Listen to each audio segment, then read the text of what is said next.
Hello. Hello. Are you ready? Yes. Your time starts now. नमस्कार, मैं university code क्रमांक 12 आपके सामने प्रस्तुत हूँ। दिए गए विषय भारत की मौजूदा विदेश नीति और आर्थिक नीति भारत को वैश्विक शक्ति के केंद्र में स्थापित कर सकती है क्या? इस विषय पर सकारात्मक विचार आपके सामने प्रस्तुत करने हैं। 21वीं सदी एशिया की सदी है और इस एशिया 21वीं सदी में अगर कोई राष्ट्र नए ढंग से उभरा है तो वह अपना भारत देश है।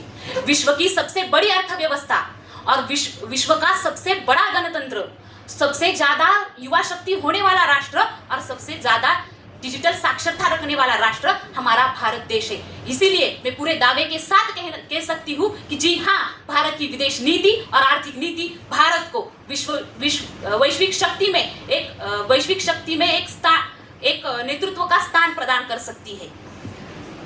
और परीक्षक महोदय जी, मैं विषय में नमूद भारत की मौजूदा नीति इस शब्द पर आप पूरे सदन का ध्यान आकर्षित करना चाहूंगी, क्योंकि इसमें नमूद है कि मौजूदा नीति, क्योंकि आयोजकों को भी पता है कि भारत की विदेश नीति में बदलाव हो चुके हैं।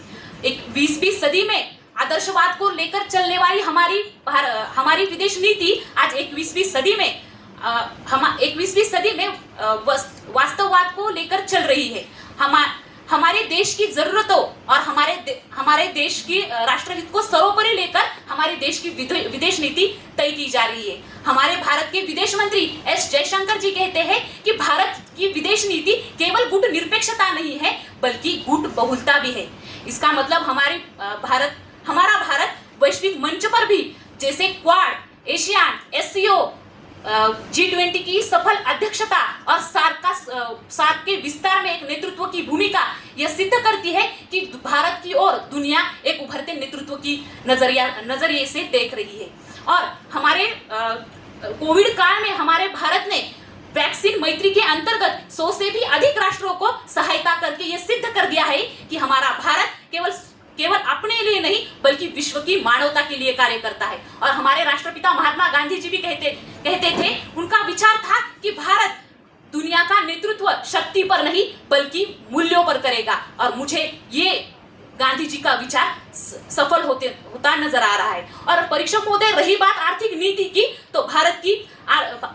तो आर्थिक नीति ये विदेश नीति की रीढ़ की हड्डी होती है। और आर्थिक क्षेत्र में भी भारत की जो नीतियां है वह सराहनीय है। आत्मनिर्भर भारत हो या डिजिटल इंडिया हो, इस सभी नीतियों ने भारत को वैश्विक नेतृत्व बनाकर उभारा है।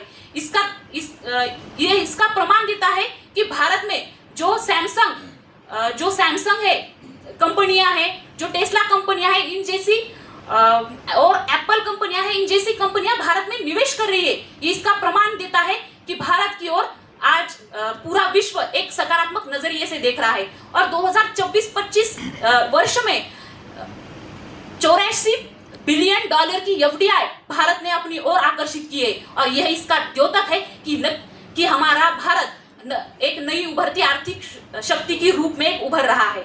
और इतना ही नहीं परीक्षक महोदय जी, कि अमेरिका के विदेश नीतिकार अल्फ्रेड टी महान ये कहते हैं कि अगर किसी राष्ट्र ने समुद्र पर नियंत्रण रखा तो वह राष्ट्र आर्थिक और राजनीतिक शक्ति के रूप में उभरता है। तो हमारे भारत की हिंदी महासागर पर बढ़ता हुआ प्रभाव हमें यह सिद्ध करता है कि जरूर आने वाले समय में भारत एक वैश्विक नीति का केंद्र बनेगा।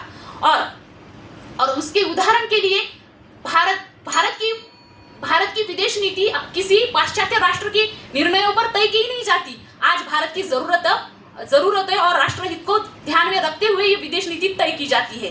तो इसका अत्यंत कुशल उदाहरण है ईरान और रशिया। जब रूस और यूक्रेन का युद्ध चल रहा था तो पश्चिमी राष्ट्रों ने रूस से दूरी बनाए रखी, लेकिन हमारे भारत ने तटस्थता की भूमिका लेकर रूस से अत्यंत सस्ती कीमत में तेल आयात किया। और ईरान पर जब पाश्चात्य राष्ट्रों ने आर्थिक निर्बंध लगवाए तब भी भारत ने डिप्लोमेसी करके ईरान से सस्ता तेल खरीदा और उनके एक बंदरगाह में इन्वेस्टमेंट भी किया।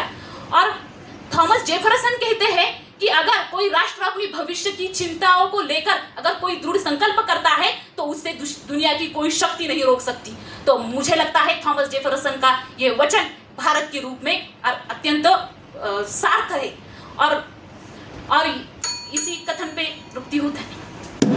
Thank you. Are you ready? Okay. Your time starts now.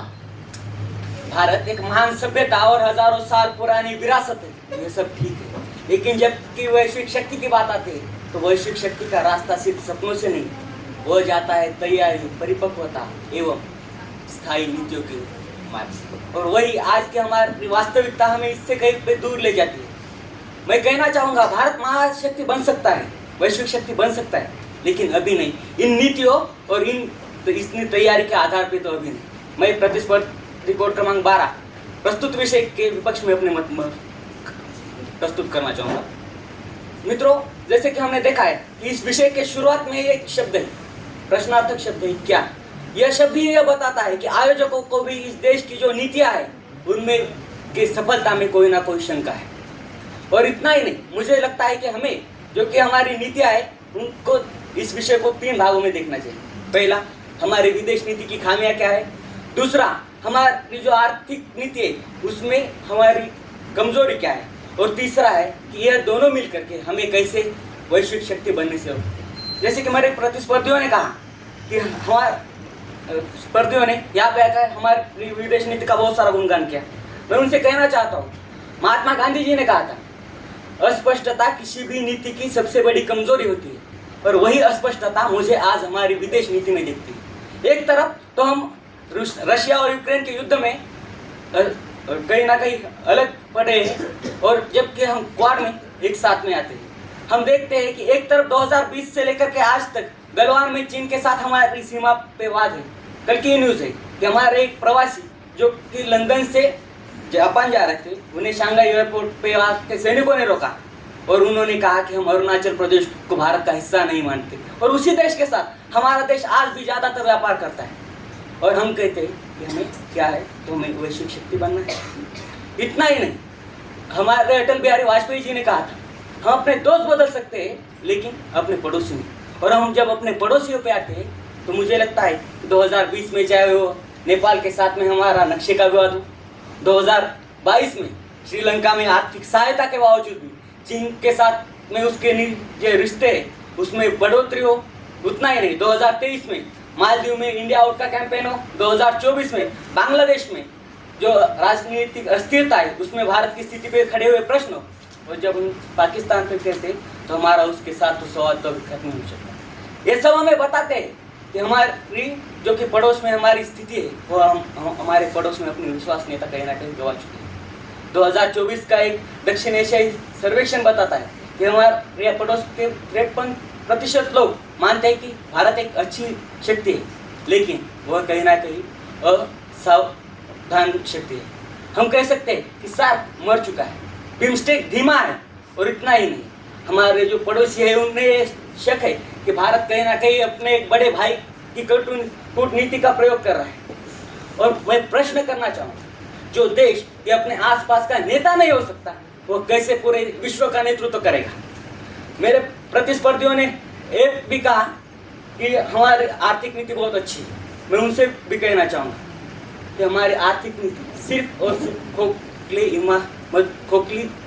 इमारत है। हम कह सकते हैं कि आत्मनिर्भर भारत का किसी ने जिक्र किया, मैं उनसे कहना चाहता हूँ आत्मनिर्भर भारत यह सिर्फ शब्द है। जब हम सुरक्षा के मुद्दे पे आते हैं तो सीपी की रिपोर्ट बताते हैं कि हमारे देश का जो शस्त्रों का सबसे बड़ा आयातकों में से हमारा देश है। हमारी रक्षा का जो कुल व्यय है उसमें 45% हम आयातित करते हैं। इतना ही नहीं, हम कहते हैं कि हमारा स्वदेशी जो तेजस है उसमें भी 60% जो ऊर्जा है वो विदेशी है। हम अपने ऊर्जा का 80% तेल आयात करते हैं, और हम कहते हैं कि हम क्या है, तो हम आत्मनिर्भर हैं। हम मेक इन इंडिया की बात करते हैं। मेक इन इंडिया में हमने कहा कि 2022 तक उसका लक्ष्य था, हमें जो विनिर्माण क्षेत्र है उसका योगदान कहीं ना कहीं पे 25% करना था, लेकिन वह आज भी 17%। इतना ही क्या है, जब हमारे दोस्त यहाँ पे आके डिजिटल इंडिया की बात करते हैं तो मैं उनसे प्रश्न पूछना चाहता हूँ कि डिजिटल इंडिया के पुलों के ऊपर लटके हुए बैनर के नीचे जो कि बच्चा भूखा है, क्या आपके डिजिटल इंडिया उसकी भूख मिटा सकता है? नहीं, इतना ही नहीं, हमारी जीडीपी हर साल 6% से बढ़ रही है। लेकिन जो कि हम कह सकते हैं कि